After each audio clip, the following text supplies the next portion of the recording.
Nakatayo si Matsing sa gilid ng ilog at minamasdan si Pagong na lumalangoy sa lungat sa agos ng tubig. May naisalba siyang puno sa baha. Isang batang puno. Matsing, may nakuha akong puno ng saging. Pwede mo ba akong tulungan na hilahin ito sa patag at itanim? Tutubo ito at mamumunga ng matatamis na saging. Hinila ni Pagong ang mabigat na bahagi ng puno, ang may ugat.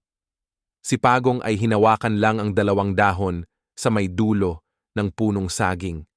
Tamad na Matsing. Nang hindi nakatingin si Pagong, tumalon si Matsing sa mga dahon. Si Matsing na mabilis, si Matsing na niloloko si Pagong, ay hinihila na rin ni Pagong. Humukay ng butas si Matsing at itinanim ang puno ng saging.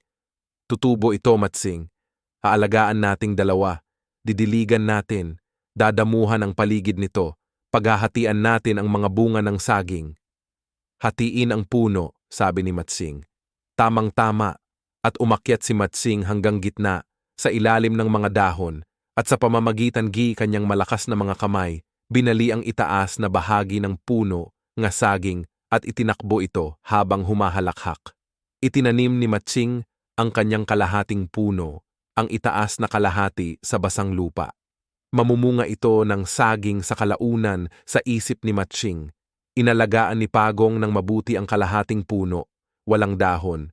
Si Pagong ay matalino, si Pagong ay mabagal, alam ni Pagong ang alam ng mga Pagong. Dumaan ang panahon at ang kalahating puno ni Pagong ay nagkaroon ng mga dahon at nagsimulang mamunga. Ang kalahating puno ni Matsing na may dahon ay nalanta at namatay. Walang naiwan. Si Pagong ay matiyagang diniligan at dinamuhan ang palibot ng kanyang saging na ngayon ay nagkaroon ng malalaki, mahahaba at hinog na bunga. Matsing, pwede mo ba akong tulungan? Pwede mo bang akyatin ang puno at pitasin ang bunga? Hindi kasi ako makaakyat ng puno. Si Matsing na mabilis, si Matsing na niloloko si Pagong ay umakyat sa puno ng saging, pumitas ng isang saging, binalatan at kinain ang masarap na prutas. Hinagis niya ang balat at pinatamaan si Pagong. Paulit-ulit na pumitas at kumain ng saging si Matsing at hinagis ang mga balat sa kay Pagong. Pinaglalaruan ulit ni Matsing si Pagong, ngunit hindi na malayan ni Matsing na umalis si Pagong para kumuha ng mga tinik at inilagay sa palibot ng puno ng saging. Si Pagong ay matalino, si Pagong ay mabagal, alam ni Pagong ang alam ng mga Pagong. Nang matapos kainin ni Matsing ang lahat ng hinog na saging at siya ay busog na, bumaba na siya sa puno ng saging. Aray, aray, aray! Bumaon ang mga tinik sa kanyang mga paa habang tumatakbo. Umupo siya at binunot ang mga tinik sa kanyang mga paa na galit na galit. Tumakbo siya ng mabilis na mabilis at hinuli si Pagong. Bubuhatin kita at dadalhin sa bangin, ihahagis kita sa batuhan para mabasag ang bahay mo, dadalhin kita sa ibabaw ng bundok ng apoy at ihahagis kita sa siga.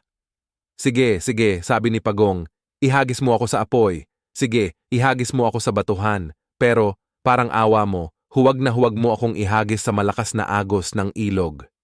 Aha, at yan pala ang ikinatatakot mo, sabi ni Matsing. Dinala ni Matsing si Pagong sa gilid ng ilog at hinagis pa itaas.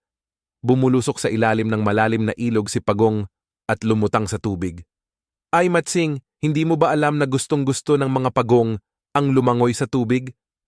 Si Pagong ay matalino, si Pagong ay mabagal, alam ni Pagong ang alam ng mga Pagong. Pero paano na ang punong saging? Hindi nagkasundo si Matsing at si Pagong. Ang punong saging ay tinubuan ng mga damo, wala ng saging.